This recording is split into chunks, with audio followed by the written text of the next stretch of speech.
dia, pessoal. Tudo aqui na mesa para a gente fazer finalmente uma partida do jogo Small Adventure do colega Eduardo Santini e o Eyelash Windstorm. Pessoal, quem já acompanha o meu canal, acredito que um ou dois vídeos para trás a gente já tem uma gameplay do Dungeons of Cards. O legal do Small Adventure é que ele também é, como Dungeons of Cards, baseado em decks de carta. Então aqui a gente vai jogar com o deck principal, né? Que é o deck que vem com a caixa base.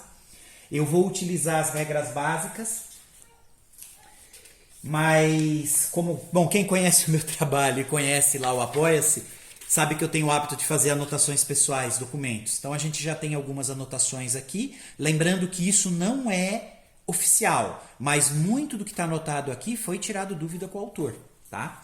E outros são interpretações. Eu também já deixei algumas regrinhas de casa, porque esse jogo eu joguei várias vezes, né, para experimentar. Eu também já deixei uma tabelinha única, né, uma folha com todas as tabelas que tem lá no manual, para a gente poder imprimir uma coisa só e ficar bem à mão.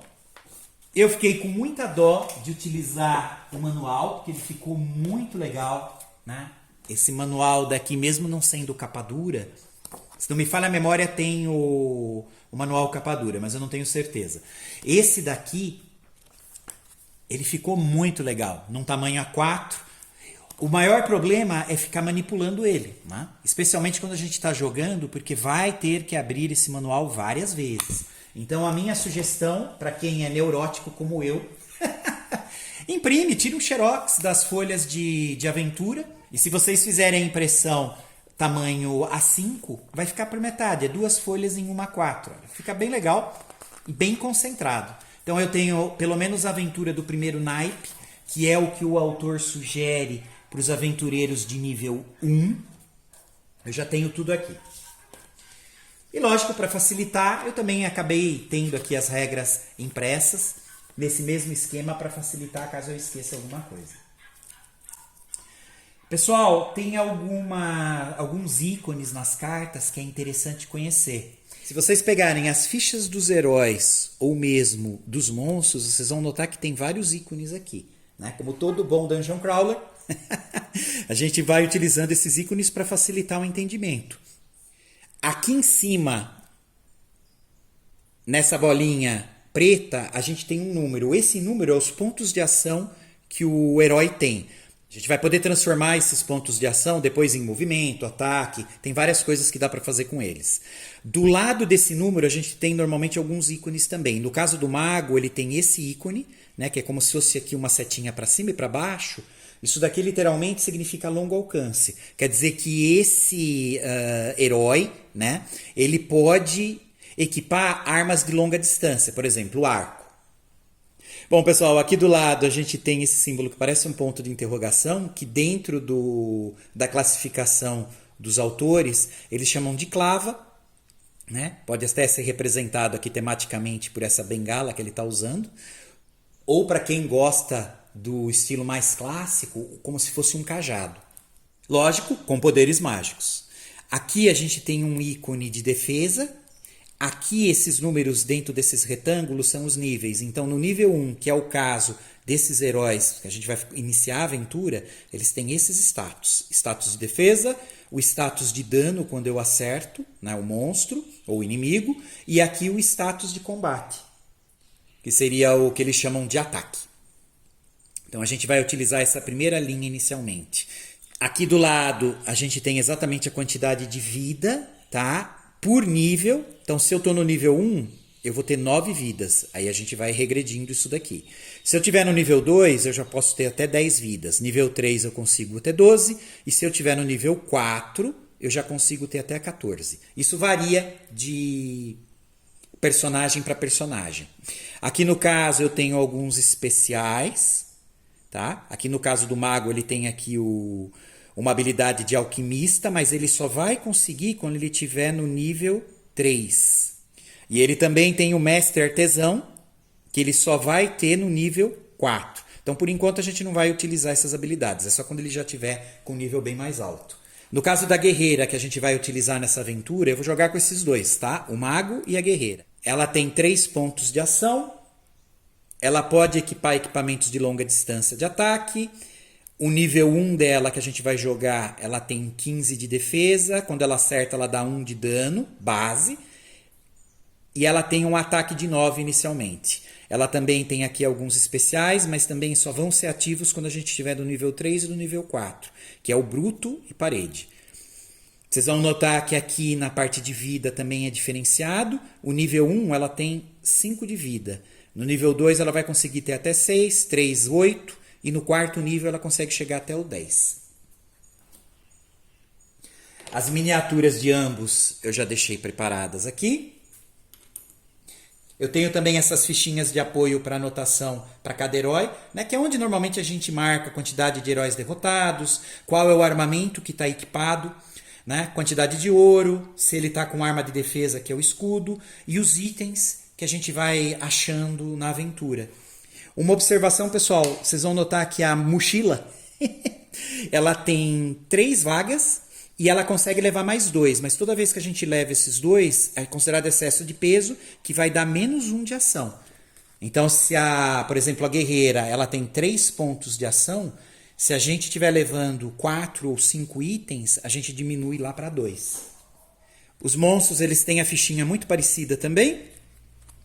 Uma observação, os níveis aqui dos heróis, a gente acaba avançando usando a quantidade de ouro que a gente vai ganhando na aventura. Então, quanto mais vocês explorarem e combaterem, mais ouro a gente vai ter para poder trocar de nível, né? Subir de nível. Os monstros eles já têm um nível pré-determinado por missão. Uma observação, por exemplo, esse ícone do Dragones. Quantidade de ações, ele tem ataque de longa distância. Esse ícone do lado é o que eles chamam de dano em área. A gente vai ver isso funcionando na partida. E normalmente em cima do escudo só dos monstros a gente tem esses ícones em cima, que seria a vulnerabilidade elemental. Então, na verdade, sempre que tiver esses ícones aqui, né, que podem variar, são 4. Isso significa que esse monstro ele é suscetível, né, vulnerável a ataques que tenham esse tipo de propriedade. Aqui no caso a gente tem eletricidade e tem esse do lado que é o gelo, mas ainda tem luz e fogo também que podem acontecer. Então quando os heróis atacam com alguma arma que tenha esse símbolo, a gente tem aí algumas modificações na hora de considerar os combates. Bom, mas a gente vai ver também isso funcionando. Se vocês notarem também no caso aqui do Dragones, ó, ele tem habilidade que não tem nenhum nível definido aqui. Então eu estou considerando que isso daqui já está ativo desde o início. Olha só, ele tem ataque a longo alcance. E aí ele especifica qual é o tipo de ataque aqui. Ele tem uma magia de sangue, dá mais 1 de dano, mas Dragones perde 1 ponto de vida a cada ataque. Então é bom saber que se ele faz o ataque a longa distância, que ele pode, ele vai perder 1 ponto de vida aqui. Mas se ele acerta, também ele dá 1 ponto de dano a mais. O ataque adjacente dele, ele usa garras, daí a gente utiliza a fórmula normal de combate. Essa primeira missão que a gente vai utilizar um naipe específico do deck de cartas, né? O naipe de paus, né? Que para quem não conhece, vamos já localizar a primeira carta, que é o inicial, que é o As. Aí eu vou reembaralhar isso daqui. Pronto. As cartas do Dungeons of Cards ficaram bem legais. A gente tem então no formato de carta uma primeira área, né? Aqui no caso a gente começa com os heróis aqui fora da dungeon, tem a entrada e aqui já começa a dungeon. As aventuras são um pouco diferentes, tá? A gente tem 3 aventuras por nível aqui no manual base. A gente vai precisar de 2 dados D6, então dados comuns. A gente precisa de alguns marcadores. Esse jogo dá para ser jogado de forma solo, né? Com um personagem ou mais, ou no modo cooperativo, né? Cada jogador jogando com um herói. A preparação do jogo também ela é bem simples, tá? No começo, cada participante escolhe um herói. No caso, eu quero jogar solo, mas eu vou jogar com 2 personagens. Tá? Então, estou jogando com o mago e com a guerreira. Já estou posicionando os tokens aqui na carta A. Isso vai valer para toda a jogatina. Tá? Quando a gente muda de nível de masmorra, a gente vai pegar todas as cartas do mesmo naipe. Então, aqui no caso, o naipe de paus é exatamente esse símbolo que está aqui. Então, essa primeira aventura, né, o primeiro nível, a gente vai usar todas as cartas com o naipe de paus que tem no baralho. Então, a gente já separou, são todas essas. A gente vai deixar todas embaralhadas, eu só separei o as, que vai ser o inicial. A gente coloca aqui os heróis, tá? Vou ver se vou deixar eles tombados, depois a gente vai regular isso melhor. A gente já embaralhou o restante das cartas. A gente já tem as folhas de anotação aqui. Eu não dei nenhum nome para os heróis, tá? Mas de qualquer forma, a guerreira vai ser guerreira e o nome do herói vai ser mago. A classe do herói é exatamente a classe que está marcada aqui. Então aqui no caso eu já deixei, né? Guerreira, mago. Aqui a gente anota a quantidade de inimigos mortos durante a aventura. Lógico, a gente não matou ninguém, então não tem nada marcado. A arma de ataque na ficha significa as armas que estão equipadas com o personagem naquele momento. Lembrando que quando a gente equipa uma arma, ela sai da mochila. Então ela não está ocupando espaço aqui. Se por acaso durante a aventura eu trocar, eu jogo ela aqui para baixo na mochila e pego a outra.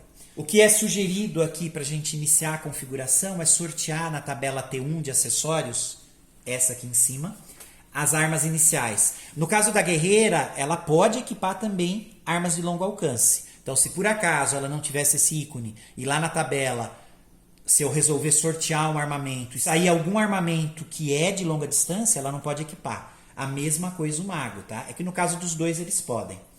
O mago, ele tem uma coisa especial ainda, que ele tem o ponto de interrogação aqui. Então ele também pode equipar uma clava mágica. Que no caso, como ele é um mago, eu não vou iniciar com armamento, eu vou iniciar exatamente com uma clava. Eu vou pegar lá da tabela de clavas mágicas, que é a tabela T6. Esse termo clava para mim é ainda um pouco esquisito. Eu também não gosto da imagem da bengala, então eu ainda mantenho aquela ideia de cajado, tá? Então seria o cajado mágico. Eu preferi não sortear, tá? Então eu peguei aqui a tabelinha, dei uma olhada aqui na guerreira, achei que tematicamente combina com ela a espada, então eu já peguei a espada que dá mais 1 de dano.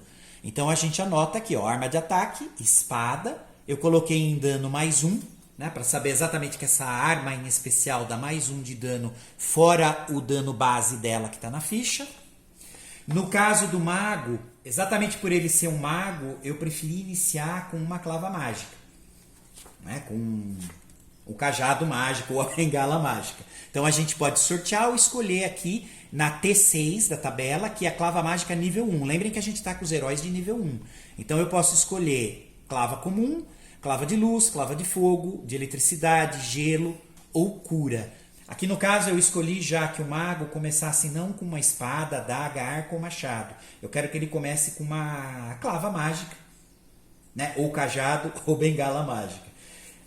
Não vou sortear, eu escolhi a clava de cura,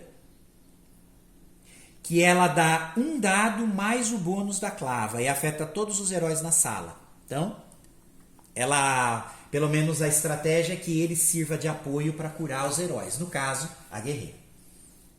Bom, a gente está com 0 de ouro, não tem nenhum escudo equipado. Os itens estão aqui embaixo marcados já, a gente não tem nada. Então, basicamente é isso. Já deixei os 3 inimigos dessa missão separados.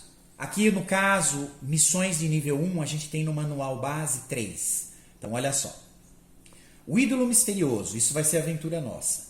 Dizem que um ídolo de pedra capaz de realizar desejos está escondido nessa masmorra. Será que você consegue encontrar suas partes e confirmar os rumores? Quando encontrar um E, a gente já vai ver o que é isso, é um símbolo que fica na carta, leia a referência 1. Ainda tem mais 2 missões, né? A fuga da cocatruz sagrada, o rapto do prefeito. Então, no caso, eu vou escolher a primeira aqui que eu achei mais interessante, né? E ver se isso realmente é real. Os monstros que a gente vai enfrentar nesse nível inicial estão marcados aqui nessa tabelinha, tá? A TN. Aqui no caso a gente tem também o uso de um D6 para selecionar o monstro quando for combater. E 3 tipos, né, espalhados aqui, que são os que a gente separou, o Goblin, Dragones e o Orc. A gente precisa ter ou o manual de regras, né? Ou, como eu fiz aqui, o Xerox das aventuras, exatamente porque cada área acessada, cada carta que a gente sorteia ali e vai preenchendo, a gente tem que consultar o que tem nela, olhando essas tabelinhas aqui, que é tudo dividido por carta. Bom, no caso, essa carta inicial é o As. Olha só. A gente pode ter 6 configurações iniciais. A história dela é aqui. Um túnel escuro espera adiante a entrada de uma antiga masmorra há muito abandonada pela milícia local. Outrora, um local para prender pessoas indesejáveis. Ela foi abandonada depois de descobrirem que um poderoso monstro habitava nas profundezas da montanha. Quais serão os tipos de monstros e tesouros que ela guarda hoje em dia? Então isso é o flavor desta carta inicial. Pessoal, eu tenho o costume de popular essa primeira carta só quando eu acesso aqui dentro, tá? Então eu não vou popular ela ainda. Mas normalmente quando a gente posiciona o herói aqui na entrada e ele abre a nova carta, a gente já popula ela. Eu gosto de fazer assim porque ele dá um up na parte de estratégia também. Eu tenho que decidir bem quem vai começar e o que pode acontecer. Bom, pessoal, então basicamente é isso, tudo configurado. Lembrem que a gente vai precisar de alguns marcadores. Eu tenho aqui já alguns separados, inclusive eu tenho uns mini baúzinhos aqui, eu já deixei separado para a gente utilizar. E a próxima gravação a gente já começa com a partida propriamente dita. Não esqueçam que vocês vão precisar de 2 D6.